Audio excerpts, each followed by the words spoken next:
सर्वज्ञ श्री चक्रधर स्वामी की। आज आपण नवरात्रातलं पहिलं सत्र घेतोय। बघा, प्रत्येकाने आपापल्या ओळखीत काय सांगितलं का, कोणी 20 वर्ष झाले, कोणी 22 वर्ष झाले, कोणी 27 वर्ष झाले, उपदेश घेतला म्हणजे धर्मात आलो। परंतु त्यावेळेस तुमची धर्मात येण्याची काय मानसिकता होती, काय हेतू होता, काय विचार होते, याचं जर संशोधन केलं तर नेमका विचार जो होता तुमचा तो चुकीचा होता। धर्मात येण्याचा विचारच चुकीचा होता। धर्मतत्वज्ञानाच्या सिद्धांताने जर आपण बघितलं तर धर्मतत्व सिद्धांत काय सांगतो, धर्म तर अनेक आपण ऐकले आत्तापर्यंत, ऐकत आहे। मग जे देवी देवतेचे धर्म आहे किंवा इतरही धर्म आपण ऐकत आलो, तर धार्मिकता करणारे जगामध्ये अनेक लोक आहे। परंतु ईश्वरीय धर्म, परमेश्वरीय धर्म याचा उगम या स्वामी श्री चक्रधरांनी किंवा परमेश्वर अवतारांनी केलेला आहे।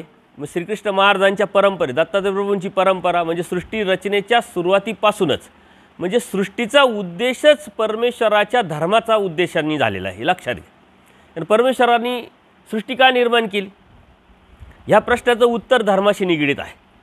सृष्टी निर्माण करत असताना तुम्ही पुढे सरका ना, असं या म्हणजे मला दिसेल, या या या या इकडे या, इथं समोर काय बसायला काय फरचीवर काय अडचण नाही ना, बसा असं या, म्हणजे तुम्हालाही सोपं मलाही सोपं। ताई या पुढे सारखं। बघा, मी सत्संग घेतो म्हणजे काय तुम्हाला खूप मोठं पांडित्य मिरवायचा हा विषय नाही आहे, तुमच्यावरती खूप मोठा प्रभाव टाकायचा असा विषय नाही आहे। ही एक चर्चा आहे, हे घुसळण मिसळण आहे धर्माच्या अनुषंगाने। आपण विचार करत नाही, चिंतन करत नाही, संशोधन करत नाही, त्यामुळं नेमक्या अचूक उत्तरापर्यंत जात नाही। नेमक्या अचूक उत्तरापर्यंत जात नसल्यामुळं धर्म आपल्याला जसं आहे तसं समजत नाही, लक्षात येत। पण तरी आपण धार्मिकता करतोय। परमेश्वराने सृष्टी का निर्माण केली या प्रश्नाचं उत्तर तर तुम्हाला सापडलं, लक्षात आलं, आणि हे तुम्ही अनेक वेळा ऐकलेलं आहे। परमेश्वर सृष्टीचा उद्देशच तो आहे, कशासाठी, की स्वतःला आनंद द्यायचा आहे। आणि तो आनंद कोणाला द्यायचा आहे, जीवाला द्यायचा आहे। म्हणजे परमेश्वराने सृष्टीची निर्मिती कशासाठी केली, आनंद देण्यासाठी। म्हणजे धर्म आपण कशासाठी घेतला पाहिजे, आनंद घेण्यासाठी। सोपं आहे आणि सरळ आहे ना।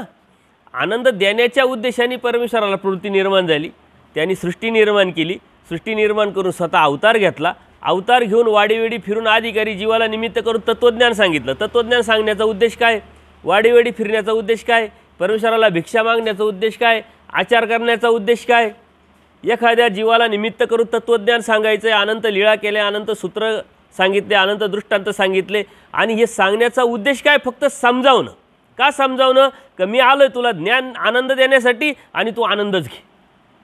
परंतु ज्या वेळेस आता तुम्ही विचार करा, सहज चिंतन करा आणि भूतकाळात जा, की मी ज्यावेळेस उपदेशी झाले, मी उपदेशी झालो, त्यावेळची परिस्थिती काय होती, त्यावेळची अपेक्षा काय होती, त्यावेळचा स्वार्थ काय होता, आणि त्यावेळचा हेतू काय होता। फक्त आणि फक्त असा इथं आहे का कोणी, का मला बी परमेश्वर हवा होता आणि आनंद मिळवायचा होता म्हणून मी उपदेश घेतला, आहे का सांगा बरं, हात वर करा। कोणीच नाही। म्हणजे माहिती नाही पण धर्म भेटला आहे तुम्हाला, हे लक्षात घ्या। कोणतीही गोष्ट माहिती नसेल तर भेटतो का, तुम्हाला दरीला यायचं, तुम्ही माहिती करून घेतली, विचारत आले। स्वयंपाक करायचा आहे, माहिती करून घेतली, काम करायचं आहे, माहिती करून घेतली, नोकरी करायची, माहिती करून घेतली। माहिती करूनही ते भेटेलच याची गॅरंटी नाही, किती भेटेल याची गॅरंटी नाही। धंदे तर सारेच करतात, व्यवसाय सारेच करतात, नोकऱ्या सारेच करतात, सक्सेस किती अनसक्सेस किती याचा जर विचार केला तर माहिती तर सर्वांनी घेतली, आणि त्या माहिती केल्यानंतर करायला मिळायला सुरुवात झाली।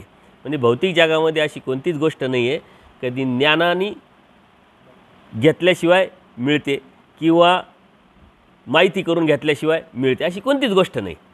पण धर्म तुम्हाला भेटला आहे, धर्म मला भेटला आहे, मी माहिती करून घेतली नाही, अभ्यास केला नाही, नॉलेज घेतलं नाही, प्रश्न उत्तरं क्लिअर केले नाही, तरीही भेटला आहे।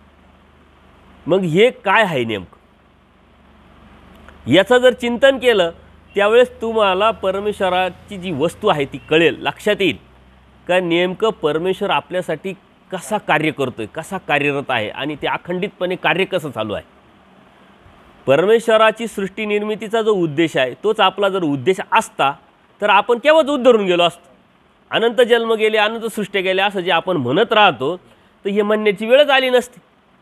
परंतु उद्देश एक झाला नाही, परमेश्वराचा जो उद्देश आहे तोच आपला उद्देश का नाही झाला, तर तर आपण ज्ञान घेतलं नाही. ज्ञान न घेतलाही धर्म का भेटला? मग कसं काय भेटला? भौतिक जगामध्ये ज्ञानाशिवाय काहीच भेटत नाही आणि इथं अज्ञानाने कसं काय धर्म भेटला? म्हणून मी सांगत राहतो, कळत न कळत तुमच्याकडून क्रिया घडली आणि त्या क्रिया घडण्याच्या पाठीमागं होता संस्कार. या संस्कारातून कळत न कळत क्रिया घडली आणि तुम्ही अशी कोणती क्रिया घडली, कुठं घडली, कशी घडली हे सांगू शकत नाही. हे तुम्हाला माहीत नाही, मला माहीत नाही. परंतु इथपर्यंत येण्याचं कारण झालं आहे संस्कारातून निर्माण झालेली, संस्कारातून करत आलेली क्रिया. आणि ह्या क्रियेचं स्वीकार परमेश्वराकडून केलेला आहे. आपण तो उद्देश नव्हता, आपला तो इच्छाही नव्हती, आपलं माहिती नव्हतं, नॉलेजही नव्हतं. परंतु संस्कार माणसाला क्रिया करायला लावतं आणि ती क्रिया परमेश्वर कॅच करतात, शोधतात. आता CCTV कॅमेरा लावलेला आहे. CCTV कॅमेरा लावण्याचा उद्देश काय असतो? कोणावर नजर ठेवायची तुम्हाला? चोरावर, जो काम चुकार आहे त्याच्यावर. परंतु त्याच्यामध्ये मग चोर आणि काम चुकारच कलेक्ट होतात का? सर्व होतात. तसं परमेश्वरचा CCTV कॅमेरा सर्वांसाठी लावलेला जरी असला तर संशोधनाचा उद्देश काय आहे, परमेश्वराच्या शोधणीचा उद्देश काय आहे, परमेश्वराच्या सृष्टीचा उद्देश काय, परमेश्वराच्या अवताराचा उद्देश काय आहे? का ज्यांनी संस्कारातून कळत न कळत अहेतुक क्रिया केली त्याला कॅच करणं आणि त्याला लगेच बोध देणं. ही बोधाची प्रक्रिया कधी सुरू होऊन जाते? अहेतुक भूत भजन ज्ञानाप्रती साधन. हे आपलं सिद्धांत आहे, आपलं प्रमाण आहे, परमेश्वराने सांगून टाकलेलं आहे. आणि मग आता मला वाटलं, आता ह्याला वाटलं की मला बोध व्हावा, मला देव कळावा, मला धर्म कळावा, चला अहेतुक क्रिया करू आणि लगेच भेटेल. असं होईल का? असं होत नसतं. मी एकदा असंच ढोऱ्या डोंगरात जात होतो. ढोऱ्या डोंगरात जात असताना चला तिथं भिक्षुक आहे, त्यांना भेटायला चाललो आहे. परमपूजनीय ते दुधाडे काका आहे, अजून दुसरे काही भिक्षुक होय, त्यांना भेटायला चाललो होतो. मग आता चाललो तर एक सेन्स असतो, एक व्यावहारिक सेन्स असतो आणि आपल्या धर्माने बी आपल्याला ते सांगितलेलं आहे. तो कर्मसिद्धांत आहे, कर्मराटीचा सिद्धांत आहे की राजाला आणि गुरुला भेटायला जाताना रिकाम्या हाताने जाऊ नये. हा काही मान व संप्रदायाचा किंवा धर्माचा किंवा दैवराटीचा सिद्धांत नाही आहे. परंतु आम्ही आमच्या स्वार्थाने तो सिद्धांत तुमच्या माथी मारला. का? तर जर तुम्ही रिकामे आले तर मग आमचे खिसे कसे भरतील, आहे की नाही? त्याच्यासाठी कर्मराटीचे बरेचसे सिद्धांत दैवराटीत आलेले आणि ते आम्ही आणलेले. परंतु जर विचार केला तर आपण समाजात राहत असताना, भौतिक जगात राहत असताना, संसारात राहत असताना ते आपल्याला कोणी शिकवलं आहे का? तो सिद्धांत म्हणून स्वीकारला आहे का? आचार म्हणून स्वीकारला आहे का? विधी म्हणून स्वीकारला आहे का? तरी आपण कुठं पाहुण्याकडे जर जायचं ठरलं तर आपण रिकाम्या हाताने जात नाही, काहीतरी हातात घेऊनच जातो. तर हा सेन्स, हा संस्कार आहे आणि त्या संस्कारामुळं आपण क्रिया करत आलो. तिथं मग काहीतरी घ्यायचं म्हणून एक रस्त्यावरती दुकान होतं. फळांचं दुकान असल्यामुळं काहीतरी सफरचंद घ्यावं, केळी घ्यावं असा उद्देश मी ठेवला. आता मी गेल्यानंतर त्या व्यक्तीला काय सांगितलं, कधी बी आपण एखादी वस्तू आणायला गेल्या पहिलं काय विचारतो? किंमत विचारतो. हे काय भाव? बरं ते झालं का आपण दुसरा प्रश्न काय विचारतो? काहीतरी कमी करा. म्हणजे आपली प्रवृत्ती तशी असते, कमीत कमी आपल्याला भेटलं पाहिजे. आणि अशी हजारो लोक जेव्हा प्रश्न विचारतात तेव्हा त्या व्यक्तीला सवय काय झालेली आहे, कोणी गिऱ्हाईक आलं तर एक तर भाव विचारील आणि कमी करा म्हणेल. मग तो काय करतो? 2 रुपये जास्त सांगेल राहतं, कारण त्याला माहिती कमी करावं लागेल, आहे की नाही? परत निवडून द्यायचं म्हटलं तर तो हात लावत नाही फळाला, कारण जरी दिलं तरी आपण त्याच्यावर विश्वास ठेवत नाही. आपण चेक करून घेतो. तुम्ही थांबा, पैसे मी देणार आहे, मला चेक करू द्या. मग आपण ते सफरचंद, आपल्याला काही कळतं का त्याच्यातलं? काही बाग लावलेले होते, अनुभव घेतला होता, परंतु आपल्याला खूप काही कळतं असं दाखवून मग आपण चेक करून घेतो. जर आता बाहेरून चेक केलं, आतून खराब आहे का काय आपल्याला काय माहिती, फोडल्यानंतर कळतं. असे नारळाच्या बाबतीत आपल्याला होतं, नारळ हालून घेतो, पाणी आहे, आलं का फुटून जातं, ते खराब निघतं, ते म्हणतो पावलं. आपण आपली मानसिकता तयार करून घेतलेली आहे. आपण फसलो असं म्हणत नाही, आपण म्हणतो पावलं, आहे की नाही? या मानसिकतेतून बऱ्याच गोष्टी आपल्याकडून कळत नकळत घडत असतात आणि त्याच्या पाठीमागं आहे संस्कार. सांगण्याचा उद्देश तुम्हाला, त्या व्यक्तीला मी काही विचारलं नाही, भावना विचारला. कारण आपण चाललो आहे कुठं, कशासाठी चाललो आहे, हा उद्देश, हा हेतू आपल्या डोक्यात पक्का आहे. भावना विचारला. परत मी बी व्यवसाय केलेले 25 वर्ष. बरं यांनी सांगून सांगून किती जास्त भाव सांगल? बरं हा रस्त्यावर उन्हात अनात बसलेला आहे, 10-20 रुपये याला जास्त भेटले तर कोणता लय मोठा श्रीमंत होणार आहे, आणि आपले 10-20 रुपये गेले तर काय फरक पडणार आहे? हा विचाराचा संस्कार आपल्या हृदयामध्ये दैवराटीतून आलेला असायला पाहिजे, परंतु आपण ती प्रवृत्ती सोडत नाही. आपण काही भिक्षुकसुद्धा आता जाऊ साधूला तुम्ही एवढे रेटला काहीतरी कमी करा, साधू म्हणून तरी कमी करा. आता साधूने एवढी लाचारी ठेवायची काय गरज नाही. साधू म्हणून काय त्याला कमी करायला लावायचं, देईल तर देईल बाबा, संस्कार असेल तर देईल, अन्यथा जे घ्यायचं तर घे, परंतु साधूंनी साधूचं नाव कधी सांगू नये. आणि आपण तुम्ही व्यावहारिक आहे, व्यवहारात जीवनामध्ये राहत असताना तो व्यावहारिक दृष्टिकोनातून ते करणं योग्य आहे, परंतु आमच्यासारख्यांनी जावं आणि अरे साधू आहे तुला हे कळत नाही का असं म्हणावं, याचा अर्थ साधू तो विकण्यासारखा आहे, अशा विचाराचा मी आहे. ते सर्व आहे, ते सांगून उपयोग काय आपल्याला. तर ते आपला संस्कार असला पाहिजे. तर मी त्या व्यक्तीला भाव विचारला नाही, कमी करा असंही म्हटलं नाही आणि स्वतःही चेक केलं नाही. मी त्याला काय म्हटलं की बाबा 2 रुपये जास्त घे वाटलंच तर, चांगलं तुझ्या हाताने चेक करून घे, त्याच्यातलं मला काही कळत नाही. आता त्याच्यासाठी हा अनुभव वेगळा होता, कारण हजारो लोकांनी जे विचारलं ते मी विचारलं नाही. मग त्यांनी काय केलं, हा माणूस भावही करीत नाही, रेटही कमी करायला लावत नाही, स्वतः चेकही करून घेत नाही. मग अनुभव वेगळा असल्यामुळं त्याच्या मनामध्ये चुकीचा भाव येईल का, फसवण्याची वृत्ती येईल का, नाही येणार. तुम्ही कसे आहात त्याच्यानुसार तुम्ही समाजातून काय घेता आणि काय देता हे ठरतं. तुम्ही जर भामटे असेल तर तुम्हाला सारे भामटेच भेटतील, तुम्ही फसवणारी प्रवृत्ती असेल तर तुम्हाला फसवणारेच भेटतील, तुमची चांगली क्वालिटी असेल तर तुम्हाला भेटणारे चांगले भेटतील. परंतु हे चांगले भेटायपर्यंत बराच वेळा फसावं पण लागेल आपल्याला. तर तो असा अनुभव त्याला आल्यानंतर त्यांनी काय केलं की सफरचंद घ्यायला सुरुवात केली. चांगले चांगले त्यांनी चेक केले, 1 किलो 2 किलो कर म्हटलं, 2 किलो त्यांनी तयार केले आणि दिले. मी पैसे काढले त्याला दिले. आता त्याच्यासाठी अनुभव वेगळा असल्यामुळे तो काय म्हटला की तुम्ही कुठं चालले, प्रश्न त्याने विचारला. हा संस्कार, त्याला संस्काराचं उदाहरण मी तुम्हाला देतो. आणि समाजामध्ये राहत असताना हे आपल्याला वेळोवेळी अनुभव आलेले असतात, पण आपण डोळे उघडे ठेवून पाहत नाही. कळत न कळत केलेली क्रिया परमेश्वर कसे स्वीकारतात, त्याला संस्कार का म्हणावं हे तुम्हाला उदाहरण द्यायचं आहे. आणि म्हणून तुमचं अज्ञान होतं, तुम्हाला बोध भेटला, परमेश्वर जीव देवता प्रपंच कळाला, म्हणून तुम्ही आता कुठंतरी अशी क्रिया केलेली असावी आणि म्हणून ही चाल तयार झाली. त्यांनी ते दिल्यानंतर मला प्रश्न विचारला का तुम्ही कुठं चालले. कारण याच्या पाठीमागचं बी एक कारण आहे, रिझन आहे की कोणताही व्यक्ती फळं घेऊन कुठं जातो, एक तर नातेवाईकाकडे जातो, दवाखान्यात जातो. दवाखान्यात जरी गेला, नातेवाईकाकडे जरी गेला तर खूप चांगलं भेटावं, खूप महागडं भेटावं अशी काही प्रवृत्ती नसते. म्हणजे ते आपले पण ती शुद्धता एवढी नसते जीवामध्ये, म्हणजे विरळा नांदे देवाने सांगितलं तसं खूप कमी जीव असतात.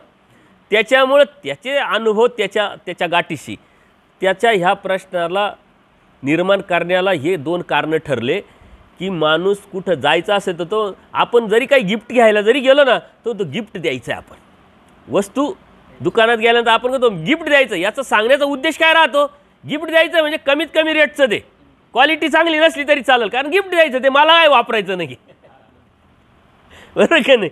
तर त्यांनी तो प्रश्न विचारला. म्हटलं आम्ही आहे ना इकडं ढोऱ्या डोंगर आहे घोटीच्या. तो म्हणे हा मला माहिती, कारण तो तिकडचाच असल्यामुळं तर तिथं चाललो आहे म्हटलं. आता तो तिकडचा असल्यावर त्याला माहिती आहे. म्हणे काही भिक्षुक साधू संतांना तुम्ही द्यायला चाललं आहे का.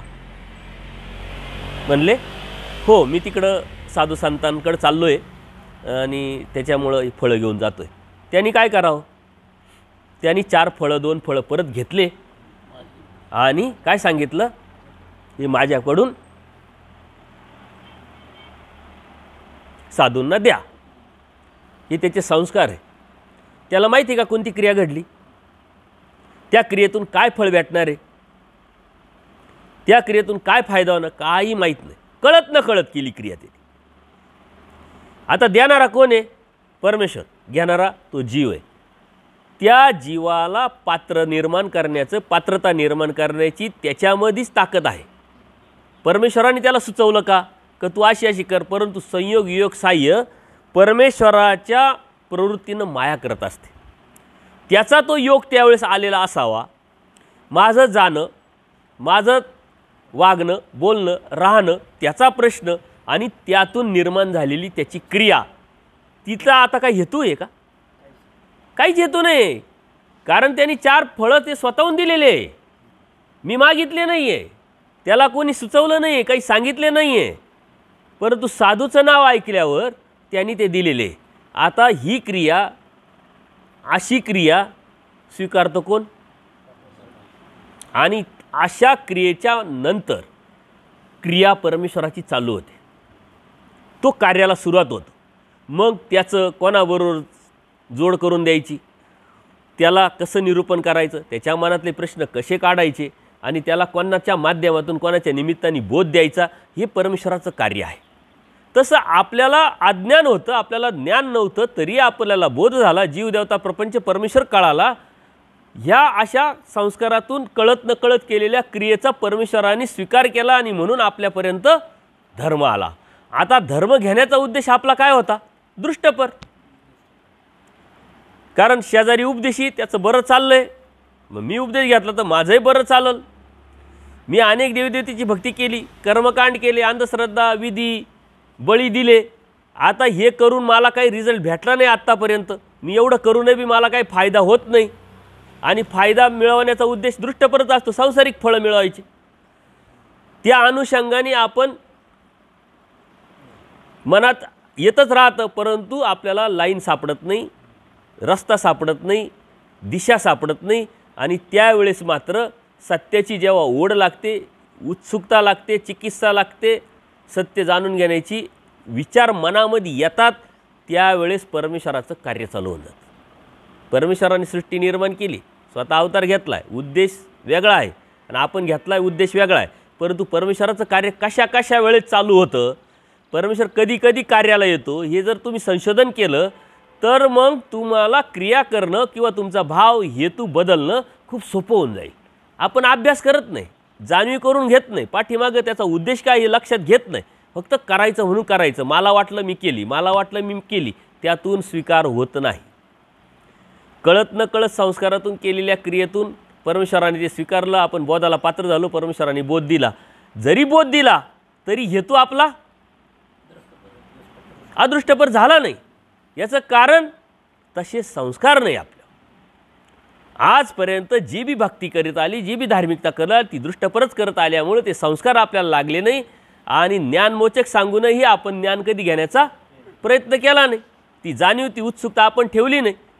आता इतर देवी देवता भरपूर आहे, त्यांचे धर्म भरपूर आहे, आणि कितीतरी लोक ती धार्मिकता करतात, आणि आपणही ती धार्मिकता करत होतो. नाहीतरी धार्मिकता करण्याचा उद्देश काय? का सांसारिक फळे मिळावे, सुख मिळावे, गाडी मिळावी, पोरांना नोकऱ्या लागाव्या, त्यांचे भलं व्हावं, पैशाचे बॅलन्स आपल्याला असावा, हाच उद्देश आपला असल्यामुळं ही धार्मिकता असताना आणि जन्माला आलेला जीव या भौतिक सुखासाठीच आलेला आहे आणि मरतोय त्या भौतिक सुखाला घेऊनच मरतो. तर मग परमेश्वराला अवतार घेण्याची गरज का पडली? परमेश्वराला अवतार घेऊन तत्त्वज्ञान सांगून स्वतःचा बोध देण्याची गरज का पडली? याचं चिंतन जेव्हा आपण करू तेव्हा आपल्या लक्षात येईल का परमेश्वराचा धर्म फक्त आणि फक्त परमेश्वराच्या प्राप्तीसाठीच आहे, परमेश्वराचा आनंद देण्यासाठीच आहे. कारण उद्देश तोच आहे, ध्येय तेच आहे, परमेश्वराचं प्रवृत्ती तीच आहे. काल आपण बघितलं त्या टीकेमध्ये प्रवृत्ती, परमेश्वर प्रवृत्ती, त्या परमेश्वराच्या प्रवृत्तीशिवाय म्हणजे इच्छेशिवाय कोणती गोष्ट होत नाही. मग परमेश्वराची प्रवृत्ती आनंद देण्याची आहे आणि आपली प्रवृत्ती आनंद न घेण्याची आहे. कारण आपण निरानंद जीव आपण कसं आहे? निरानंद आहे, आपल्यामध्ये आनंदच नाही आहे. आणि आता निरानंद जीव आनंद मिळवेल कसा? परंतु परमेश्वराचा परमेश्वरीय धर्म परमेश्वराने जो निर्माण केला, परमेश्वराने जो आपल्यापर्यंत पोचवला, तो फक्त आणि फक्त परमेश्वर प्राप्तीसाठी आहे, आनंदासाठी आहे. त्यामुळं इथं आल्यानंतर जे बी मानभाव, मग भिक्षुक असो, नामधारक असो, वासनिक असो, दृष्टपर अपेक्षेने भक्ती करतात, ती परमेश्वराची भक्तीच नाही, ते मानभावच नाही. कारण उद्देश परमेश्वराचा जर क्लिअर आपण समजून घेतला तर हे आणि ते वैजत्य आहे. साजत्य आहे का? नाही, वैजत्य. परमेश्वराचा उद्देश आनंद द्यायचा आणि याचा उद्देश भौतिक सुख मिळवायचा. उलटं झालं. उलटं झाल्यामुळं आपली जी भक्ती आहे ही दृष्टपर असल्यामुळं परमेश्वराची आपण भक्तच नाही आहे, परमेश्वराची आपण भक्तीच करत नाही. म्हणून कोणाचे 27 वर्ष वाया गेले, कोणाचे 35 वर्ष वाया गेले, कोणाचे 10 वर्ष वाया गेले. तर हे वाया गेले आपण म्हणावं तर कोणत्या अनुषंगाने म्हणावं? केली क्रिया वाया न वचे. मग तुम्ही केलं काय? फक्त संस्कार चिटकले, संस्कारात तो इथं आले आणि संस्कारात तो अजूनही बी पुढं जाणार आहे. आपल्याला संस्कार नाही लावायचे, आता संस्कारातून बाहेर पडायचं, ज्ञानाकडे जायचं आहे. ज्ञान हा संस्कारातून मिळत नाही, आलं का लक्षात? त्याच्यासाठी कष्ट करावं लागतं, प्रयत्न करावा लागतं, चिकित्सा ठेवावं लागते, उत्सुकता ठेवावं लागते आणि त्यातून सातत्यपूर्ण आपली जी मानसिकता असेल प्रयत्न करण्याची तर ते मिळत असतं.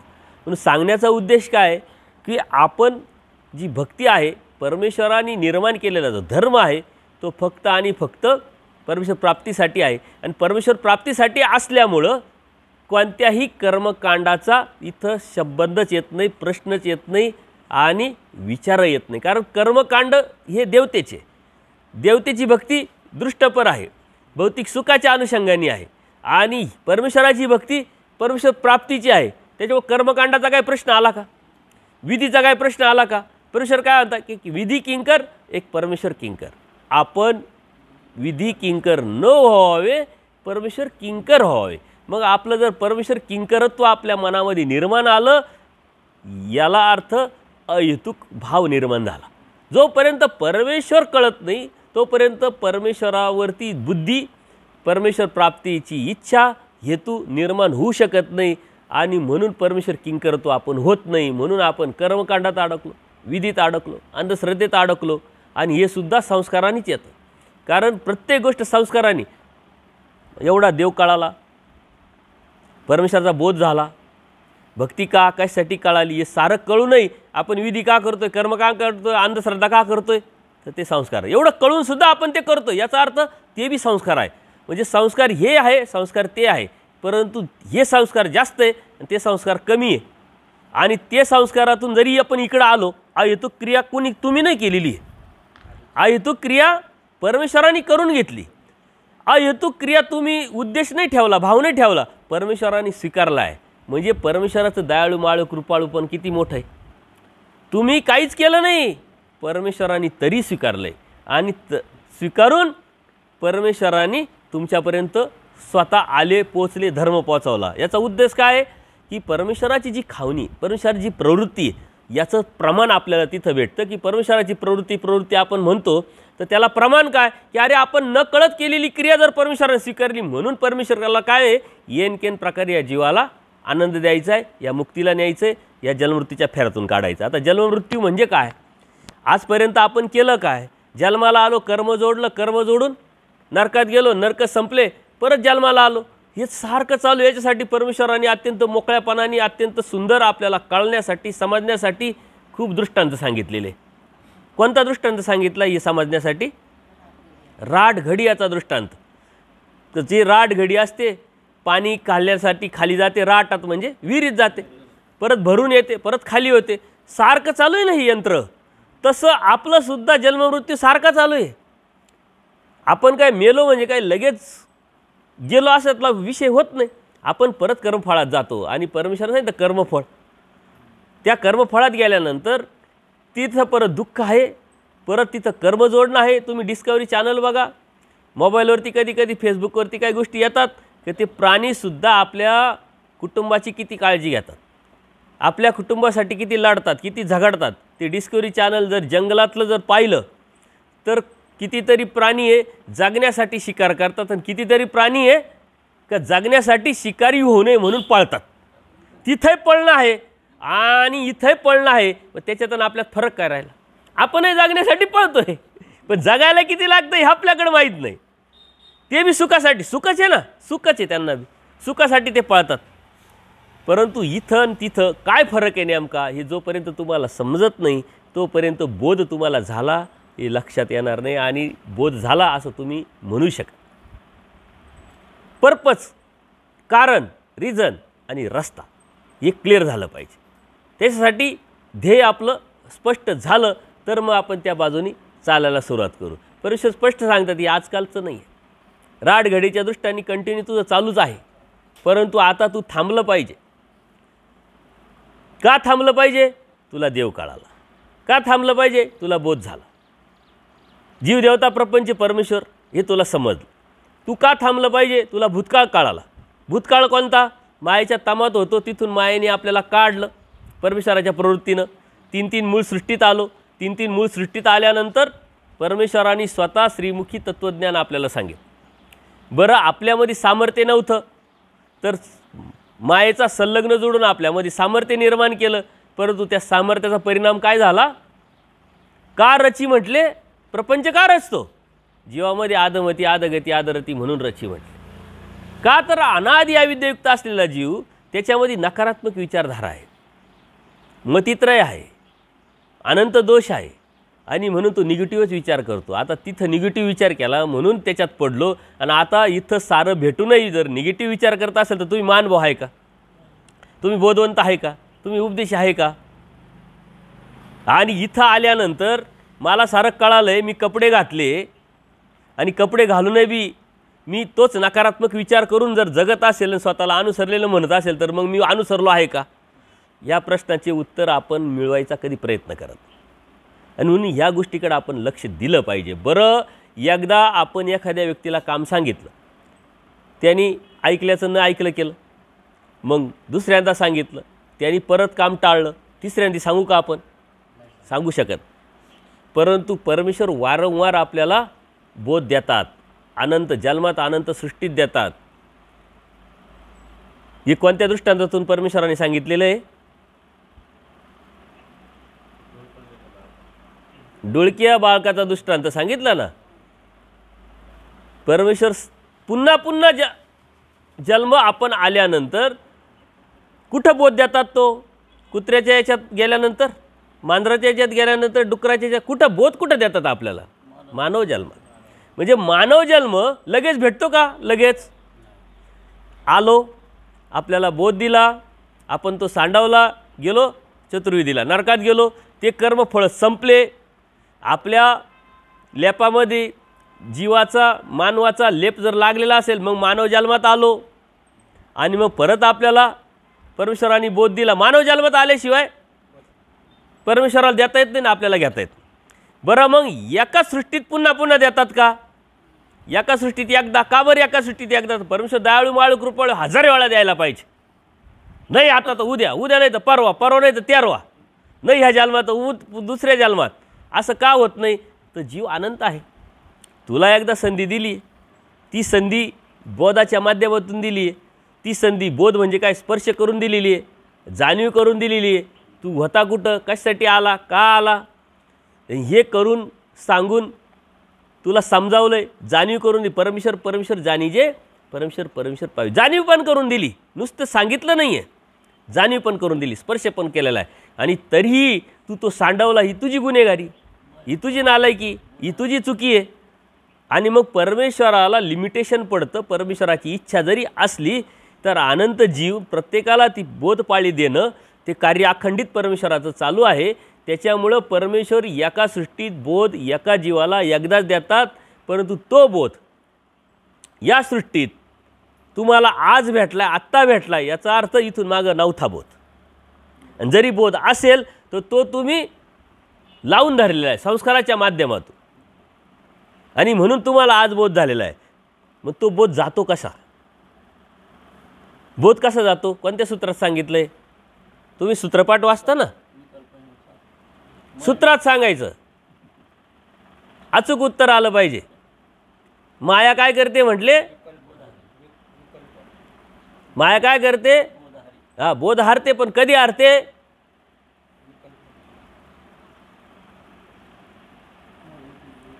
आज्ञा अतिक्रमिली ना, तर माया बोध काढते ना. म्हणजे आज्ञा कोणती? परमेश्वराने बोध दिल्यानंतर, जीव देवता प्रपंच परमेश्वर याच्यातली ओळख केल्यानंतर परमेश्वराने आचार विचार प्रणाली सांगितली, आणि ती विचार प्रणाली ॲक्सेप्ट करणं म्हणजे त्याग करणं. तो त्याग आपण जर नाही केला तर आपला बोध जातो. मग तो त्याग बोध गेला तर आपल्याला परमेश्वर प्राप्त होऊ शकत नाही. का? तर परमेश्वरापासून आपण दूर गेलो. आता तुमच्या डोक्यात एकच आहे की विकल्प केला का बोध जातो. मग विकल्प फक्त देवतेचा विकल्प, हेच तुम्हाला माहिती ना. का परमेश्वर भक्ती सोडून देवता भक्ती केली का विकल्प झाला. मग आम्ही तर ते करत नाही, मग हाय बोध आम्हाला देव भेटल. ही निवळ मानसिकता, हा भामटेपणा आहे जीवाचा. मग आज्ञा कोणती अतिक्रमली? त्याग आला. परमेश्वराने जो बोध दिला त्या बोधाचं कार्य आलं, त्याच्यानंतर त्या कार्यावर नाही गेलो याचा अर्थ अतिक्रमली. मग अतिक्रम फक्त काय विकल्पच आहे का? विकल्पच आहे का? तुम्हाला जर सांगितलं आहे परमेश्वराने हे करायला आणि ते करत नाही, याचा अर्थ तो बोध जातो आणि बोध गेल्यानंतर तुम्हाला परमेश्वर प्राप्ती होत नाही. पण याचा अर्थ कधीच होणार नाही का? असं नाही. अंतराय पडतो. 10वीचा विद्यार्थी आहे, त्याला 10 विषय परीक्षेसाठी, तो परीक्षेला बसला, त्याचे 8च विषय पास झाला, 2 विषय नापास झाला. आता त्याला पुढच्या वर्गात जाता येईल का? ॲडमिशन घेता येईल का? पण जाणारच नाही का कधीच? तो जाईल, पण त्याला ते 2 विषय परत कवर करावं लागेल. अंतराय पडला. मग असे लय अंतराय पडले ना, आता किती पाडायचे अजून हे सांगायचं आहे तुम्हाला. बरं, ही परमेश्वराची दयाळू माळू कृपाळू इतका आहे का जरी आपण एका जन्मातून दुसऱ्या जन्मात गेलो, बोध आहे आपला अगोदर आणि तो बोध आपण संस्कारांनी टिकवला आहे, क्रिया केली आहे, ते टिकवण्याचा प्रयत्न केला आहे, परंतु परमेश्वराने जे सांगितलं ते आपल्याच्यानी नाही झालं तरी परमेश्वराचा दयाळू माळू कृपाळूपण असल्यामुळं आपल्याला दुसरीकडे न जाता त्याच रस्त्यावर आणून परत आपल्याला तो बोध उच्चंबित करतात. परत हे परमेश्वराचं दयाळू माळू कृपाळूपण आहे. परंतु जेव्हा बोध होतो, तुम्हाला बोध झाला याचा अर्थ परमेश्वर प्राप्तीला तुम्हाला 100% नेणार. कारण इथपर्यंत यायला परमेश्वराला तुम्हाला बोध द्यायला परमेश्वराचा जो प्रयत्न आहे अनेक वेळा तुम्ही हाणून पाडलेला आहे, जीवाने हाणून पाडलेला आहे. अनंत जन्म गेले, अनंत देह गेले, तुम्ही परमेश्वराच्या चौकटीत यायला तयारच नव्हते. आता आले तर परमेश्वर मात्र तुम्हाला सोडणार नाही. कारण परमेश्वराने सृष्टी का निर्माण केली आहे, अवतार का घेतला आहे, त्याच्याशी ते निगडीत आहे. आणि म्हणून तुम्हाला बोध झाला आहे. आता तुम्ही किती करता, काय करता याला जेवढं महत्त्व आहे, तेवढं काय नाही करत त्याला बी तेवढंच महत्त्व आहे. पण परमेश्वर दयाळू माळू कृपाळू असल्यामुळे ते सोडत नाही. बरं, मग परमेश्वर असं का करतो? परमेश्वर डुळक्याच्या दृष्टांतातून काय सांगताय आपल्याला की जे बाळ असतं त्याला भूक लागते, आई त्याला दूध पाजवण्यासाठी मांडीवर घेते, परंतु त्या चमच्याने दूध भरत असताना ते पितं का? ते इकडं तिकडं करतं, दूध कितीतरी सांडवतं. शेजारणी येते, ती काय म्हणते की वाया, जे भूक लागेल तेव्हा खाईल, कशाला वाया जाते. पण ती आई काय म्हणते की 2-3 चमचे त्याच्या पोटात गेले तेवढं तो शांत होईल, तो झोपेल, मोठा होईल. ती जाणीव त्या आईला आहे. तसा परमेश्वर काय म्हणतोय की मागच्या जन्मात थोडं, या जन्मात थोडं, त्या जन्मात थोडं, थोडं थोडं घेईल आणि हा इथपर्यंत येईल. हा आशावाद परमेश्वराकडे आहे. आणि आशावाद परमेश्वराकडे आहे, हित मात्र जीवाचं आहे, भलं मात्र जीवाचं आहे. आणि तरी आपण निगेटिव्ह विचार करत असतो. तर मग आपण दैवराटीचे आहोत का? परमेश्वराच्या भक्तीचे आहोत का? परमेश्वर दयाळू माळू कृपाळू असल्यामुळे पुन्हा पुन्हा आपल्याला ते हे ज्ञान देत असतात, कोणाच्या तरी निमित्तातून, कोणाच्या तरी ठिकाणी, कोणाच्या तरी प्रसंगानुरूप. परंतु आपले डोळे उघडे असले पाहिजे, आपली बुद्धी उघडी असली पाहिजे. आपल्याला आजूबाजूला फिरत असताना भरपूर अनुभव येतात, पण आपल्या ते लक्षात येत. तुम्ही ऐकून घ्या, नंतर बोला, आलं का लक्षात? आणि तुमच्या याच्यामध्ये ते सांगायचं किंवा मी विचारल्यावर सांगायचं, आलं का लक्षात? तर कुठपर्यंत आलो होतो आपण? बोधापर्यंतच आलो आहे. पण पुढं काय आलं होतं मी सांगत होतो ना तुम्हाला. तुम्ही इथं आहे का नाही? नाही, तुम्ही काय आहे का नाही इथं? नाही तर मी सांगतो जीव तोडून आणि तुम्ही भलतीकडेच कुठं आहे. बाबाचं कधी आठवल, कोणी आळस देत आहे, कोणाचं कंबर दुखत आहे, कोणाचे पाय दुखत आहे. अहो ते तर त्याच्याही पुढं आलो आपण बराच वेळा. आता परमेश्वर आपल्याला बोध देतात, वारंवार देतात. याचं कारण परमेश्वर दयाळू माळू कृपाळू आहे आणि परमेश्वराचा तो उद्देश आहे. आणि त्या उद्देशाचं, ध्येयाचं परमेश्वराच्या नजरेसमोर कधीही जात नाही. पण आपल्याला समजल्यानंतरसुद्धा आपल्या नजरेसमोर ते ध्येय मात्र कायमचं राहत नाही. म्हणून आपल्याला परमेश्वराचा धर्म वारंवार भेटूनही आपण परमेश्वरापर्यंत पोचत नाही. आता राहिला विकल्पाचा विषय. विकल्पाला जर गेलो तर सृष्टी शून्य होते का? तर सारं समजून कळून आणि ती देवता असं आपण समजतो. परंतु विकल्प म्हणजे काय हा बी विचार केला पाहिजे. टोटल हे सोडलं आणि टोटल ते धरलं स्वीकारलं तो विकल्प.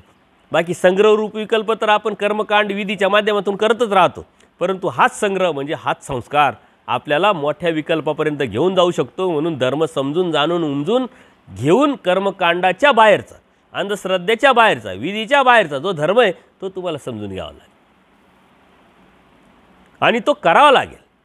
तो करण्यासाठी सातत्यपूर्ण प्रयत्न करावा लागेल, तेव्हा ते तुम्हाला परमेश्वरापर्यंत घेऊन जाईल. तो रस्ता परमेश्वरापर्यंत जातो आहे, पण त्या रस्त्यावरती चालण्यासाठी वाटा भरपूर फोडलेल्या आहे, फुटतात. परंतु यातला अभ्यासाव्यतिरिक्त पर्याय नाही, जाणीव करून घेण्याव्यतिरिक्त पर्याय नाही. परमेश्वर आपल्याला वारंवार या गोष्टी सांगतात. प्रत्येक सृष्टीत आपल्याला परमेश्वर बोध देतात, प्रत्येक सृष्टीत तत्त्वज्ञान सांगतात, बोध देतात. 3 मूळ सृष्ट्या गेल्या, प्रवाहसृष्टी आता चालू आहे आणि या या चौथ्या प्रवाहसृष्टीमध्ये अनेक वेळा मागच्या जन्मात आपल्याला परमेश्वराने जाणीव करून दिलेली, ते संस्कारात परत इथं आलेले, परत इथं आले. जोपर्यंत विकल्पाला जात नाही तोपर्यंत सृष्टी तुमची शून्य होत नाही. मग जर परमेश्वराला तुम्ही त्याग नाही केला, परमेश्वराने जो आचार सांगितला आहे तो नाही केला, तर मग कसं काय परमेश्वर भेटेल? विकल्पाला नाही जात ते ठीक आहे, मग परमेश्वर कसा भेटेल? मग परमेश्वर दयाळू माळू कृपाळू असल्यामुळं कैवल्य दानाव्यतिरिक्त भरपूर दानं त्यांनी जनरल स्टोअर आहे परमेश्वर, मागणी तसा पुरवठा. आणि ही मागणी तसा पुरवठा परमेश्वर देवतेच्या माध्यमातून करत असतात. सकळ व्यापार परमेश्वराचा कशाच्या माध्यमातून असतो? देवतेच्या माध्यमातून. देवता ही परमेश्वराच्या सिस्टम आहे. आता देवता ह्या परमेश्वराच्या सिस्टम आहे, प्रशासन आहे. बरं, तुम्हाला देवता वेगळ्या आणि परमेश्वर वेगळा कळाला, हे खूप मोठं ज्ञान झालं काय?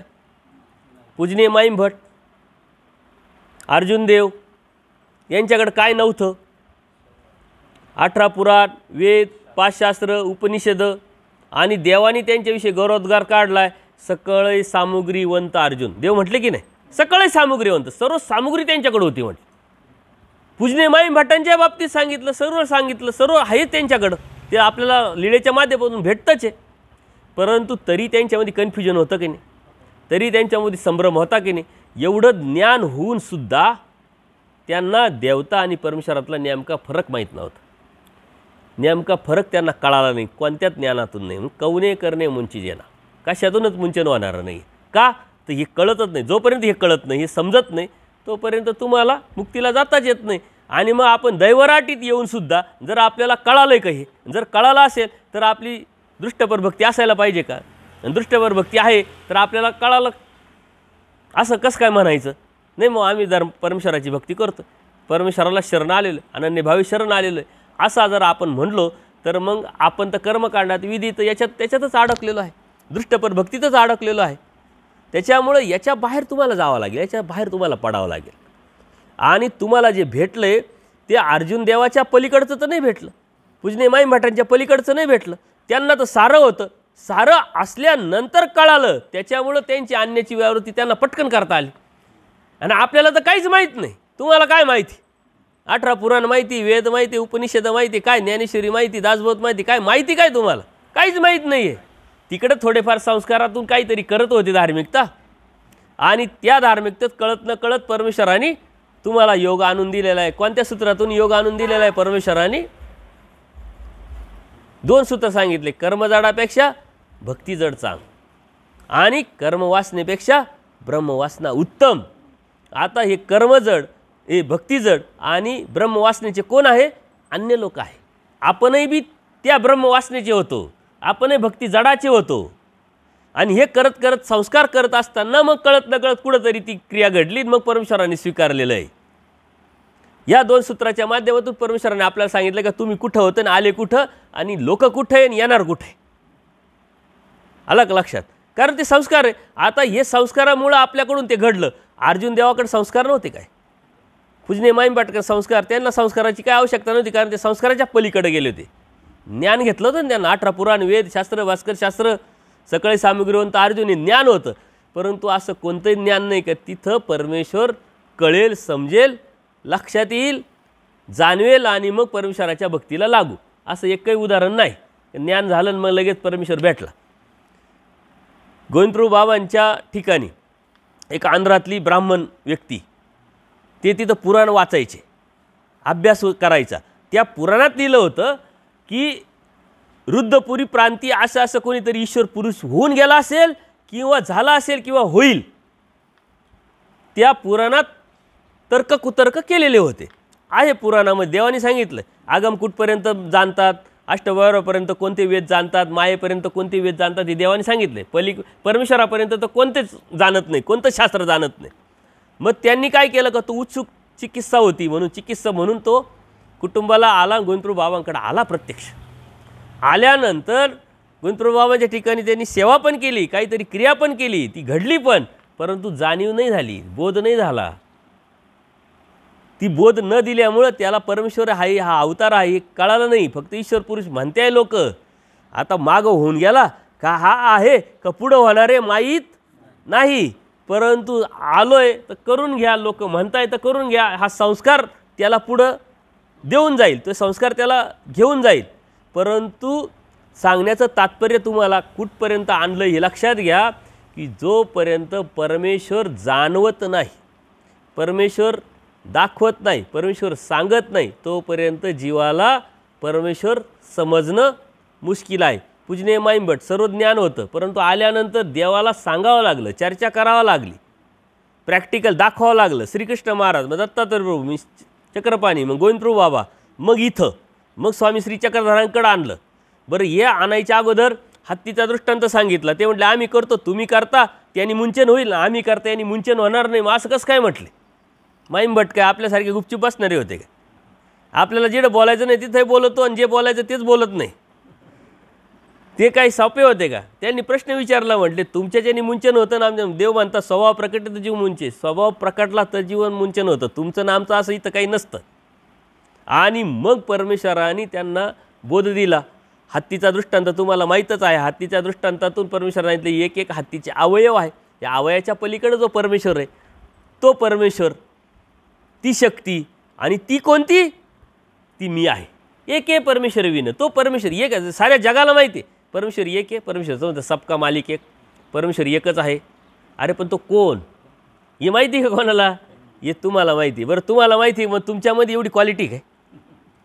18 पुराण वेद भास्कर शास्त्र जाणून मग तुम्हाला समजलं आहे का? आपल्यामध्ये कोणती क्वालिटी नाही, माझ्यामध्ये कोणती क्वालिटी नाही आहे. मी अभ्यास केला आहे मग मला कळालं आहे असं अजिबात नाही आहे. हे परमेश्वर जाणीजे, परमेश्वर पाविजे, ही परमेश्वराची कृपा आहे. या परमेश्वराने आपल्याला जाणवलं आहे म्हणून आपण जाणलं आहे. आता परमेश्वराने जाणूनही जर आपण जाणलं नाही तर त्या जाणवण्याला काय अर्थ राहिला? काय अर्थ राहिला? परमेश्वराने जाणवलं आहे म्हणून परमेश्वर कळाला. पूजनीय माईम भट्टांना तसंच, अर्जुन देवाला तसंच. अर्जुन देवाला तर विश्वरूप दाखवलं. अर्जुन देव हजारो प्रश्न विचारित होते आणि परमेश्वराने अर्जुन देवाविषयी गौरवद्वार काढलेले. स्वामी श्री चक्रधरांनी सांगितलंय की अर्जुन असा होता का किती प्रश्न विचारते त्यात फुटतच नव्हते म्हटले. मग त्या ठिकाणी आणता स्वीकारून परमेश्वराने विश्वरूप दाखवलं आणि तेव्हा त्यांचे प्रश्न फिटले. प्रश्न फिटल्यानंतर अर्जुन देवानी प्रश्न विचारला का? भगवद्गीतेमध्ये गेल्यानंतर 11व्या अध्यायात विश्वरूप जेव्हा स्वामी श्री कृष्ण महाराजांनी दाखवलं त्याच्यानंतर अर्जुन देवाचे प्रश्नच नाही आहे, प्रश्नच नाही आहे.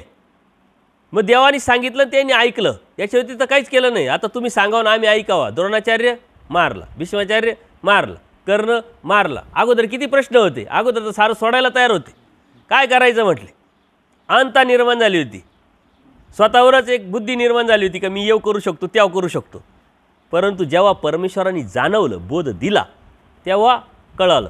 महादाईसा पुराण तर ऐकून यायच्या, पुराण अभ्यासलेल्या होत्या, पुराण सर्व जाणत होत्या आणि देवाला विचारत होते. याचा अर्थ पुराणातलं ज्ञान होतं ना. परंतु जोपर्यंत परमेश्वराने क्रिया कुणी घडवली, महादाईसाला श्री चक्रधरांनी घडवली. वाराणसीला जायचं होतं, ती लीळा माहिती आहे तुम्हाला. दादोस म्हटले वाराणसीला चाल, जथ्था चाललाय. ती आली परवानगी घ्यायला देवाकडं, वाराणसीला चालले. देव समजावता की नाही? देव म्हणतात अरे बाई काय तिथं, इथल्यासारखे माणसं, इथल्यासारखं पाणी, इथल्यासारखं तीर्थ सारं आहे, हे सन्निधान मोचक आहे, तू जाऊ नको. ऐकलं का? परत आली, परत दादोसांनी काहीतरी पटवलं, परत गेली, परत देवानी समजावलं. परंतु शेवटच्या क्षणाला तिनं निर्णय घेतला का मी जाईल. पटवलं कोणी? जीवानी पटवलं ना, दादोसांनी. आपल्याला कोण पटवते? आपण जीवाकडून पटून घेतोय, आपले गुरुबा, आपले हे, आपले ते देवाकडून आपण जर पटून घेतलं तर सोपं होऊन जाईल. बरं नाही आपल्याला कळत नाही, आपल्याला आपण देवाला विचारा. आपण देवाला विचारतो कधी काय करावं, देवाला विचारा, देव आजही उत्तर देतील तुम्हाला. सूत्रपाठातून उत्तर तुम्हाला आहे, या चरित्रातून उत्तर तुम्हाला आहे, दृष्टांतातून उत्तर देवाचं तुम्हाला आहेच. पण आपण देवाला विचारत नाही, आपण कोणाला विचारतो? आणि जीवाला कधी झालाय असं कधीच होत नाही. मग त्या महादायसाची हुशारी काय आहे हे बघा. आपण म्हटले देवा चालले, देवाची कृपाळू पण काय म्हटले, तू चालली तर आहेच आता, ठीक आहे, पण तिथलं काही माहिती का तुला? म्हणले नाही. म्हणले मग असं कर. मग देवाने सांगितलं तिथला आचार आणि तिथल्या विग्रहाच्या ठिकाणी महादायसाचं अन्नदान घडलं. अहेतूक घडल्यामुळं आंधळा पांगळा हे घे ते घे, त्याच्यामुळं परमेश्वराने तिला बोध दिला. सांगण्याचं तात्पर्य काय की परमेश्वराने बोध दिला. आपल्याला बोध घेण्याची ताकद आहे का? आपली योग्यता आहे का? पात्रता आहे का? बरं, बोध दिल्यानंतर महादायसाने नंतरच्या काळात प्रश्न खूप कमी केले, फक्त कन्फर्मेशन करून घेतलं. फक्त जेव्हा बोध झाला त्याच्यानंतर आचार्यांचं जीवन, महादायसांचं जीवन, बाईसांचं जीवन, माईम भटांचं जीवन, बोधाच्या अगोदरचं आणि बोधाच्या नंतरचं, बोधाच्या अगोदरचे प्रश्न, नंतरचे प्रश्न, नंतरचं त्याचं राहणीमान, त्यांनी करून घेतलेला बदल, हा आपल्याला प्रेरणादायी आहे. परमेश्वराने तत्त्वज्ञान सांगितलं आहे. त्यांना बोध दिल्यानंतर त्यांनी स्वतःच्या प्रयत्नांनी, स्वतःच्या निर्णयाने परमेश्वरापर्यंत पोहोचण्याचा प्रयत्न केलेला आहे. ते तिथपर्यंत पोचले. पण आपल्यालाही बोध झाला ना. आपल्याला कोणाला 20 वर्ष झाले, कोणाला 10 वर्ष झाले, कोणाला 35 वर्ष झाले, बोध झाला ना. पण बोधाच्या नंतरचं जीवन आणि अगोदरच्या जीवनात काय बदल झाला आणि काय फरक पडला सांगा? नाही, आम्ही उपदेश घेतला ना, आमचं भलं झालं बाबा, मस्त झालं, गाडी झाली, हे झालं, ते झालं. बदल काय झाला? कारण बोध घेण्याचा उद्देश, बोध देण्याचा उद्देश परमेश्वराचा आनंद द्यायचा होता, परंतु आपल्याला उपदेश घेण्याचा उद्देश परमेश्वर प्राप्तीचा नव्हता. जे आपल्याला अपेक्षित होतं ते त्यांनी देवाने दिलं, परंतु आपली अपेक्षा काय असली पाहिजे? परमेश्वर भक्तीची अपेक्षा काय असली पाहिजे? फक्त आणि फक्त परमेश्वर प्राप्ती. बरं, परमेश्वर प्राप्ती घेऊन मग सांसारिक सुखाचं काय करायचं? भौतिक अडीअडचणीचं काय करायचं? या जबाबदाऱ्या उपद्याप केला आहे, पोरं आहे, पोरी आहे, नातू आहे, नाती आहे, हे करायचं काय? हे कुठून मिळवायचं? हा प्रश्न आहे ना. मिळवायचं कसं? तुम्ही म्हणता बाबा देवाची भक्ती करा, देवाला प्राप्त करायचं. देवाला प्राप्त करू हो, जेव्हा करायचं तेव्हा, पण ह्या आता पसाऱ्याचं काय करायचं? देवाने ते सांगितलंय ना कनाशीच्या ब्राह्मणाच्या माध्यमातून. काय सांगितलंय? कर्मवश सकळे पावे म्हटले एक वाचून. अरे बाबा, तुला कर्माने सारं भेटणारच आहे, पण परमेश्वर कर्माने भेटणार नाही. मग जर आपल्याला बोध झाला, देव कळाला, तर आपण परमेश्वर प्राप्तीच्या अनुषंगानेच आपला प्रयत्न असायला पाहिजे का भौतिक जगाच्या सुखाच्या अनुषंगाने प्रयत्न असला पाहिजे? आपला रस्ता चुकतोय, आपलं ध्येय चुकतोय, आपला प्रयत्न चुकतोय, आपलं ज्ञान चुकतंय, आपला मार्गदर्शकही चुकला आहे, मार्गदर्शनही बी चुकलं आहे आपलं. हे जोपर्यंत तुमचं क्लिअर होत नाही तोपर्यंत आपल्याला रस्ता क्लिअर सापडणार नाही. त्याच्यामुळं आपण कुठं आलो, कशातून आलो याची जाणीव, याची किंमत समजून घ्या आणि मग पुढं जायला सुरुवात करा. महादायसाचं जीवनचरित्र बघितलं तर आपल्याला तेच अनुभवायला येतं आहे. देवाने आपल्याला ते दिलेलं आहे आणि देवाने ते दिल्यामुळं आपल्याला ते भेटलेलं आहे. परंतु भेटलं आहे कशासाठी हे जर नाही समजलं तर त्या भेटण्याला आणि त्या समजण्याला, त्या कळण्याला काय अर्थ नाही. परमेश्वर दयाळू माळू कृपाळू आहे म्हणून सूत्रपाठात जा असं मी का म्हणत राहतो. जोपर्यंत तुम्ही सूत्रपाठात जात नाही तोपर्यंत ना तुम्हाला धर्म कळत, ना देव कळत, ना जीव कळत, ना भौतिक जग कळत, ना प्रपंच काहीच कळत नाही, काहीच नाही. म्हणजे कर्मराटीत काहीच कळत नव्हतं तुम्हाला, दैवराटीत आले तरी काहीच कळत नाही. मग कर्मराटीचे का तुम्ही दैवराटीचे? काहीच कळत नाही. तेव्हाही कळत नव्हतं, आताही कळत नाही. त्याच्यामुळं आपण कुठं आहोत, आपली अवस्था काय आहे, त्या अवस्थेच्या अनुषंगाने आपलं वागणं, आपलं बोलणं. म्हणून परमेश्वरांनी सांगितलं सूत्रामध्ये, जे वारिले ते न कीजे. जे सांगितलं नाही ते करायचं नाही, पण आपल्याला काय करायचं नाही हे माहीत नाही. देवानी सांगितले का विडेवा? देवाने सांगितलं खेती करा, देवाने सांगितलं पंचावतार उपार करा, देवाने सांगितलं क्रिया करा. कोणत्या क्रिया करायला सांगितल्या? क्रिया म्हणजे आचरण, क्रिया म्हणजे त्याग, कोणत्या क्रिया करायला सांगितलं? अन्नदान ते उत्तम. हे कोणतं आहे? कर्मराटीचं का दैवराटीचा सिद्धांत आहे? कोणता आहे हा? कर्मराटीचा सिद्धांत आहे. अन्नदान ते उत्तम. देवाने फक्त माहिती सांगितलं अन्नदान ते उत्तम. पण दैवराटीचा सिद्धांत काय आहे? अहेतुक भूतभजन ज्ञानाप्रतिसाद, अहेतुक मायापूर भजन प्रेमप्रतिसाद. हे भजनात सारं भेटतं इथं. परंतु मग भजनच करायचं नाही म्हणता तुम्ही, तर मग तुम्ही भजन नाही करणार तर देवाला प्राप्त होणार कसे? मग भजन तुम्ही करणार का देव करून घेतो? मग देव करून घ्यावं याच्यासाठी काय लागेल? काय लागेल? आर्तता लागेल, तळमळ लागेल, आवडी लागेल, चतुर्विध दुःख लागेल. बरं हे किराणा दुकानात मेडिकलच्या मध्ये जाऊन गोळ्या घेऊन मिटेल का?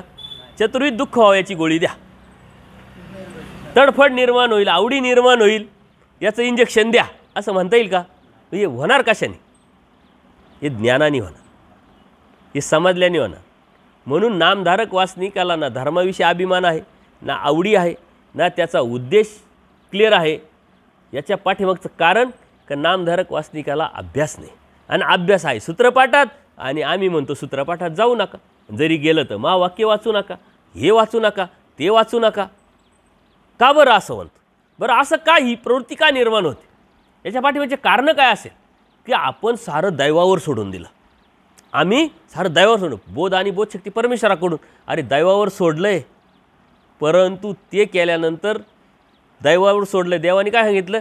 आद्यंती दैवामध्ये पुरे. परमेश्वराने जी बी जबाबदारी, जी बी कर्तव्य ते तर पुरे पाडलंच आहे. तुम्ही दैवावर सोडा 100%. दैवावर सोडलंय. बोध आणि बोधशक्ती परमेश्वराकडून आहे, उमट जाणीव परमेश्वराकडून आहे ना. आपण काय म्हणायचं? अभ्यास करा, अभ्यास करा, अभ्यास करा. ना अभ्यास केल्याने होणार आहे का म्हटलं? समजणार आहे का? पण परमेश्वराने तर बोध दिला आहे ना. आता बोध दिल्यानंतर परमेश्वराची कड बोध देण्याची, प्राप्तीला परमेश्वराची कड ज्ञानाची, पण मधला कड तर जीवाचा परमेश्वराने सांगितला ना. आणि तो मधला कड तो कोणता? तुमच्या डोक्यात एकच आहे का अनुसरण? हे मधला कड. अहो पण ते अनुसरण लय लांब राहिलं. लगेच भेटेल काय ते? का ती गोळी का चॉकलेट आहे? घेतलं आणि लगेच खाल्लं आणि लगेच झालं अनुसरण.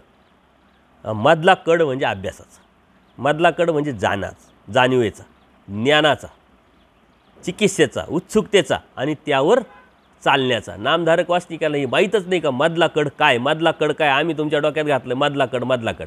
बरं हे जो मधला कड आहे अभ्यास करण्याचा, ज्ञानाचा, जाणीवेचा, त्याग करण्याचा, आचार करण्याचा, तो कोणत्या वयात होईल का? आता ह्या वयात तुम्हाला सांगितलं, ह्या वयात तुम्हाला सांगितलं, किंवा वयाच्या अनुषंगाने जर काही सांगितलं, होईल का तुमच्याच्याने? म्हणून देवाने सांगितलं जोच्या अवसर विषया तोच ब्रह्म. ज्या वेळेस ते करायचं असतं. बरं त्या वेळेस करायला काय तुम्हाला कोणी अडवलं होतं काय? तुम्हाला जर 35, आता काल तुम्ही सांगितले 35 वर्ष झाले उपदेश घेऊन, आज सांगितले 22 वर्ष झाले, थोडेसे कमी केले. का बरं कमी केले? नको बा जास्त, जरा 35 जास्त वाटत आहे. म्हणजे तुमचं वय आहे 60 आणि 35 वर्ष झाले उपदेश घ्यायला, म्हणजे तुमच्या वयाच्या निम्म्या वयापेक्षा जास्त वेळ झाला आहे तुम्हाला बोध देऊन परमेश्वराने. हे सांगायला सुद्धा आपल्याला कमीपणा वाटतंय. याचं दुःख वाटलं पाहिजे. हे चतुर्विध दुःख तुम्हाला निर्माण करून देणार आहे. आणि हे करत असताना ज्या वेळेस एवढा वेळ जातो, तो वेळ कुठं दिला आपण? मग देव भेटल्यानंतर दिला कुठं? त्यातून मिळणार काय, भेटणार काय? आणि परमेश्वर प्राप्तीचे स्वप्न मात्र आपण पाहतो. उपदेश का घेतला? परमेश्वर प्राप्ती पाहिजे. देव का करतो? परमेश्वर प्राप्ती पाहिजे. स्थान का करतो? परमेश्वर प्राप्ती पाहिजे. क्रिया का करतो? बघा कोणाला विचारा, तू हे का करतो? परमेश्वर पाहिजे आहे. परमेश्वर तसं काय भाजीपाला गेले आणि लगेच घेऊन आले. मग यातून भेटल का त्यातून भेटल का कशातून भेटल? हे शोधायचं काम कोणाचं आहे? आपलं आहे का देवाचं आहे? परमेश्वराने परमेश्वराचा कड केला आहे. म्हणून आमच्यासारख्याने असं म्हणू नये का देवावर सोडू नये का देवच करून घेईल. तुम्ही म्हणू नये माझा अधिकार नव्हता, माझी जोड नव्हती. आपण बोध झाला आहे, 4 गोष्टी कळाल्या, तरी आपण म्हणतो नाही अधिकार नाही माझा, माझी जोडच नाही. आता अजून काय अधिकार पाहिजे? जीव सर्वाधिकारी तर सांगितला, परंतु मानव जन्मात आणल्यानंतर तुला बोध दिला आहे, सारं कळालं आहे, समजलं आहे, तू अभ्यास करतोय, जाणवतो, तरी म्हणतो जोड नाही, अधिकार नाही. म्हणजे या नकारात्मक विचारधारा ज्या आहे ना, तुम्हाला धर्मापासून थांबवत आहे, थोपवत आहे. त्याच्यामुळे ह्या गोष्टीपासून सावध आपण राहिलं पाहिजे. यातून आपण बाहेर पडणं म्हणजे धर्मावरती जाणं. यातून बाहेर पडून आपण प्रयत्नवादात जाणं, वेळ कधीच जात नाही, वेळ कधी जात नाही. देवाने तर इतकी आशावाद आपल्याला दिलेला आहे का, जशीची धरिली पुरे म्हणले, मारता मारता मृत्यूशेवर पडलाय तरी माझं चिंतन केलं तरी तुला मी जाऊ देणार नाही. बघा परमेश्वराचं दयाळू माळू कृपाळू. मारता मारता, अहो एखाद्या माणसाने 20 वर्षापूर्वी आपल्याला काहीतरी बोललेलं आहे, काहीतरी मदत केलेली नाही आहे, आपण तो मरून जातो तरी आपण विसरत नाही, किंवा आपण मरून जातो तरी त्याच्याविषयी कटुता राहते. आणि आपल्यावर नजर टाकताच मायेच्या तमातून निघाल्यापासून आजपर्यंत काय काय उपद्व्याप केले हे सारे परमेश्वरासमोर पूर्ण चित्रपट असताना सुद्धा परमेश्वर विसरतात आणि आपल्याला सहाय्य करतात. हे परमेश्वराचं परमेश्वरत्व आहे. आणि तो परमेश्वर आपल्याला कळाला आहे, तो परमेश्वर प्राप्त करायला निघालो आहे आणि आपण अडकलो कशामध्ये, अटकलो आहे कशामध्ये, हे जोपर्यंत तुम्हाला कळत नाही तोपर्यंत आपल्याला बाहेर पडता येत नाही. म्हणून परमेश्वराने सांगितलेला धर्म अत्यंत सोपा, सरळ, स्पष्ट आणि पारदर्शक आहे, खूप अवघड नाही आहे. आजच्या या पहिल्या सत्रामध्ये तुम्हाला जाणीव करून द्यायची आहे का भेटलं आहे देवाकडून, तुम्हाला नाही भेटलं, तेवढी योग्यता नाही, अधिकार नाही जीवाचा, भेटलं आहे देवाकडून, पण टिकवायचं काम तुमचं आहे, वाढवायचं काम तुमचं आहे, तिथपर्यंत जायचं काम तुमचं आहे. ज्या वेळेस तुम्ही जायला निघाल त्यावेळेस परमेश्वराचं सहाय्य करील आणि प्राप्तीला परमेश्वर घेऊन जातील. परंतु सुरुवात तर केली पाहिजे. लहान मुलाला मी उदाहरण देतो, लहान मुलाला शाळेत तर घातलं आहे तुम्ही, त्याला शाळेत घातल्यानंतर तुम्ही काय काय द्याल, कपडे द्याल, ट्युशन द्याल, जायची यायची व्यवस्था कराल, परंतु त्याला बसावं होतं तिथं त्यालाच लागेल, अभ्यास त्यालाच करावा लागेल, परीक्षा त्यालाच द्यावा लागेल, तेव्हा तो पास होईल आणि मग पुढं सरकेल ना. आईवडील काय देऊ शकतात, तसं परमेश्वराने आपल्याला तर बोध दिलेला आहे. आणि बोध देऊ नये, पण जर परमेश्वरावर आपण सोडत असेल तर आपण कुठंतरी फसतोय. या फसण्यातून आपण बाहेर पडलो पाहिजे. त्याच्यामुळं जे करायचं आहे ते समजून घेणं, जे नाही करायचं ते समजून घेणं, यालाच आपल्या धर्मामध्ये विधी अविधी म्हणतो. आणि ह्या अविधीतून बाहेर पडणं म्हणजे विधीवर जाणं, या अविधी थांबवणं म्हणजे विधी करणं, अविधी नाकारणं म्हणजे विधी करणं. परंतु कळत न कळत आजही तुमच्याकडून कितीतरी अविधी घडतोय. जे करायचं नाही ते करतंय, ते का करायचं नाही ते तुम्हाला ज्ञान नाही म्हणून करताय तुम्ही, तो अविधी हे तुम्हाला माहीतच नाही आहे. पण ज्ञान नसल्यामुळे तुम्ही ते करताय आणि धर्मावरून जाण्याची शक्यता. तुमच्यामध्ये मळीनत्व येण्याचं कारण काय, धर्मावरती जो उत्साह पाहिजे धर्माविषयी न असण्याचं कारण काय. बघा, मी तुम्हाला सर्वांना काय सांगितलं होतं, मोबाईलवरती नियम पाठवले, सर्व कोणत्या वेळेस यायचं, कोणत्या टायमिंगला यायचं सर्व सांगितलं का नाही, तरी उत्साह आहे का लोकांचा. 2 तारखेला यायला सांगितलं आहे ना, माणूस 3ला निघाला, परत गेला कुठं, येतोय कुठून, काही 5ला येणार, काही 4ला येणार, किती उत्साह आहे. मिळाले काय निघाले, देव मिळवायला निघाले, उत्साह किती दांडगा आहे. जाऊ बा, एवढं काय. एक अशी गोष्ट आहे तुम्हाला सांगतो की साऱ्या स्पर्धा भरवल्या जातात. एका मंत्र्याच्या डोक्यात काय आलं की साऱ्या स्पर्धा आपण भरवतो म्हणे, लेझी माणसाची स्पर्धा भरू म्हणे आपण, सर्वात जास्त आळशी कोण, असं असू शकतं नाही, क्वालिटी आहे म्हणे. काय कोणाच्या डोक्यात येईल सांगता येत नाही म्हणले. ठीक आहे, पण मग त्याची निवड कशी करायची. मग त्यांनी पेपरला जाहिरात दिली का जगातला सर्वात आळशी माणूस कोण, याच्या स्पर्धा भरवण्यात येणार आहे, तर त्याची निवड चाचणी ह्या ठिकाणी ह्या वेळेला जगातला सर्वात आळशी माणूस ठरवण्यासाठी भारतातून निवड करून त्या व्यक्तीला पाठवण्यात येणार आहे. तर ह्या टायमिंगला ह्या वेळेला तुम्ही पोचा. मग 10चा टायमिंग दिला. मग कोणी आळशी होता, पण तो म्हणतो सर आपली निवड झाली, तो 10लाच पोचला. जो टायमिंगमध्ये पोचला तो आळशी कसा.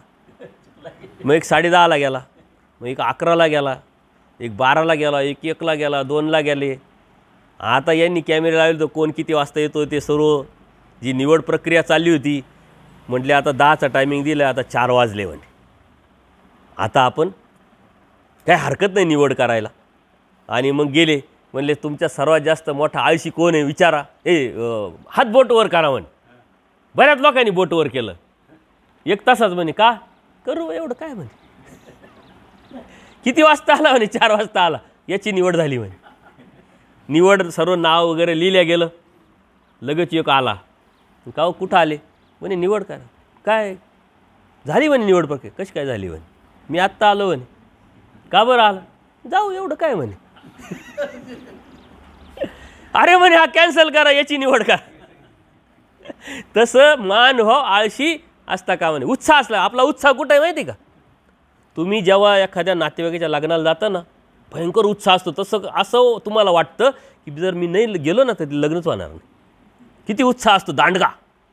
मौतीला जायचं तर तो इतका जोरात चालतो, तो पोलीस म्हणतो हळूहळू, ॲक्सिडेंट होशील, पडशील. मौतीला चाललो, अरे मग तू गेल्यानंतर तो उठणार आहे काय? किती उत्साह आहे, दांडगा. उत्साह तुमचा कुठे, त्यावरती तुमचं धर्म कळणं न कळणं ठरतं. प्रापंचिक गोष्टीमध्ये तुमचा खूप उत्साह आहे, अध्यात्मामध्ये मात्र उत्साह मावळला आहे. अशा जर चर्चा गप्पा मारत असतो इकडूनच्या तिकडूनच्या, काय चाललंय, कोण कुठं काय, तुम्हाला आळस आला असता का? आता तुम्हाला किती जणांनी आळस दिला. पहाटे 3ला उठले तसे काही मोठं तीर मारलाय तुम्ही. किती जण आळस देतं. चांगला विषय चाललाय काय, पूर्ण गरकवून गेलो पाहिजे, पूर्ण स्वतःला विसरून गेलो पाहिजे, तरी जाणीव आपल्याला असली पाहिजे, तरी आपल्याला आळस येतोय का? तर आपला उत्साह तिकडे आहे, आपला उत्साह इकडं नाही आहे. आपल्याला उत्साह का नाही कळाला नाही, समजला नाही. आपला प्रपंचामध्ये उत्साह इतका मोठा असतो तर तो आपल्याला कळाला नाही आहे म्हणून उत्साह आहे, आणि इथंही कळाला नाही म्हणून निरुत्साह आहे. हे लक्षात घ्या. जे कळल तिथं उत्साह निर्माण होत असतो. अध्यात्मावरती चर्चा करायला, सत्संग ऐकायला आपल्याला उत्साह असायला पाहिजे, परंतु तो उत्साह राहत नाही. तत्त्वज्ञान खूप आहे सांगण्यासारखं, दृष्टांत तुम्हाला बरेच सांगितलेले आहे, परंतु हे दृष्टांत सतत आपण पुढं आले पाहिजे. आणि देवाने आपल्याला सावध करण्यासाठी अत्यंत सुंदरपणे समजावलेलं आहे की अरे तू कर्म करतोय, संस्कारातून कर्म करतोय, आणि हे कर्म करत असताना करतोय काय? देवाला मिळवण्यासाठी करतोय का? देव प्राप्त करण्यासाठी करतोय का? आणि हे ज्ञानवाचक जर नसेल तर उपयोग काय? ज्ञान आणि अज्ञान ह्या दोन गोष्टी आहे ना. ज्ञानी बी कर्म करतो ना, का ज्ञानी कर्म करत नाही? ज्ञानी बी कर्म करतो आणि अज्ञानी कर्म करतो. मग याच्यातला नेमका फरक काय? ज्ञानी कर्म करतोय तो निरुत्साहाने करतोय, आतून करत नाही आहे, लागलेपणाने करत नाही. आणि अज्ञानी आपलेपणाने आपुलेपण माझ्याशिवाय आता काहीच नाही अशा विषयाने करत राहतो. हा फरक आहे नेमका. कर्म तर सर्वच करावं लागतं. गाईचा दृष्टांत देवाने सांगितला आहे, फिरती फिरती फिरती सुटल का? तसं आपणही फिरतोय ना. आपण ह्या स्थानावरून ह्या स्थानावर, ह्या क्रियेवरून त्या क्रियेवर, ह्या साधूंकडून त्या साधूकडे, ह्या मार्गातून त्या मार्गावर, या दत्तात्रय कवचावरून मग संकटहरण स्तोत्रावरून कुठं जात आहे का काय? अजून आहे ना, अग्रपूजा आहे ना, पंचकृष्ण अग्रपूजा. प्रत्येक साधूकडे मी 2-3 ठिकाणी गेलो. सकाळी उठले सर्व मार्गात मी काय करतो, गुपचूप बसतो, आपलं पाहत राहतो काय. 2-3 भिक्षुक उठले, देवपूजा केली, हे ते केले, कोणी पारायण करतोय, म्हणलं वा वा चांगली सिस्टम आहे. जाऊन डोकावलं तर अग्रपूजा करत होते. पारायण अग्रपूजा ही मानवनिर्मित, दत्तात्रय कवच मानवनिर्मित. भगवद्गीतेचं पारायण समजत काहीच नाही, म्हणजे 15 अध्याय नाही 18 अध्याय पाठ आहे. म्हटलं बाबा थोडं निरूपण करा. ते नाही, पाठांतर कशासाठी? पारायणासाठी. तुम्ही बोलावता ना, तुमचं लग्न व्हावं पारायण, पोरगं व्हावं पारायण, म्हणजे लग्न व्हायसाठी पारायण, पोरं व्हायसाठी, त्या पोराचे लग्न व्हायसाठी पारायण. हा कोण आहे? निवृत्ती मार्गाचे. तुम्ही प्रवृत्ती मार्गाचे. तुम्ही कामाला लावलं आहे कोणाला? तुम्ही साधूंना कामाला लावलं. याचा अर्थ साधूंना नाही कामाला लावलं, तुम्ही धर्माला कामाला लावलं, देवाला कामाला लावलं. हे लक्षात घ्या. ते साधू नाही फसत आहे, तुम्ही फसताय, हे लक्षात घ्या. त्याच्यामुळे ज्ञानाशिवाय या गोष्टी होणार नाही. कर्म करताय तुम्ही, परंतु कोणतं करताय? बांधण्याचं करताय का सुटण्याचं करताय? हा समजला पाहिजे आपला, आणि हे समजून मग आपण बाहेर पडलो पाहिजे. अन्यथा आपण अधिक फसण्याची शक्यता आहे. आणि आजपर्यंत काय झालं तेच आपण फसतच आलो. म्हणून देवाने इतकं स्पष्ट सांगितलं. वज्रकिटकेचा दृष्टांत लागलाय तो अनादि अविद्या. तुम्हाला जो रोग लागला आहे या अंदाजानेच चालू आहे तुमचं. याच्यातून निघल का त्याच्यातून निघल का त्याच्यातून निघल, अंदाजाने. साईड इफेक्ट तर होणार. अंदाजाने भक्ती करायची नसते. अंदाजाने तुम्ही काहीच करत नाही. अंदाजाने इथं आले का? अहो इतकं टेन्शन आहे बाबा. आम्ही नाशिकला आलो तुम्ही फोन नाही उचलला तर हे सुद्धा कन्फर्म करून घेत आहे. म्हटलं आत्तापर्यंत असा अनुभव आला आहे का मी फोन नाही उचलला? नाही, तसं नाही. विचारतो, बरं नाही फोन उचलला तर मग थोड्या वेळाने मी करील, नाही तर परत तुम्ही करील. नाही बाबा मग आम्ही काय करू? मग इतकं कन्फर्म. देव मिळवायला निघाले, दरीला यायला एवढे अडचणी, एवढे प्रॉब्लेम्स. आणि देव तर कुठे आहे? चैतन्य परमेश्वर, तो देव श्री चक्रधर. त्याला मिळवायला निघाले, किती शंका असायला पाहिजे. आणि क्लिअरिफिकेशन करणार कुठं तुम्ही? देवाला फोन करणार, देवा मी निघालो तर खरी, पण भेटेल का नक्की? भेटशील का नक्की? नाही तर कुठं कुठं फिरत राहू आम्ही. कन्फर्मेशन करणार कुठं? परमिशन शास्त्रात करावं लागेल तुम्हाला. शास्त्रातून देवाने या साऱ्या गोष्टी सांगितलेल्या आहेत. त्याच्यामुळे या ज्या गोष्टी आहे परमेश्वर म्हणतात येथून वारे ते नक्कीच ते करायचं नाही आहे. अत्यंत सोपं. या सत्संगाच्या शेवट आपल्याला इथूनच जायचं आहे की काय नेमकं करायचं आहे, आपल्याला काय करायचं आहे आणि काय नाही करायचं आहे हे जर समजून घेतलं आणि आपल्याला जे भेटलं आहे त्याची किंमत काय आहे, ते का भेटलं आहे, कशासाठी भेटलं आहे, परमेश्वरांनी आपल्याला ते का दिलं, हे सारं समजून घेणं म्हणजे तुम्ही म्हणू शकता का मला बोध झाला.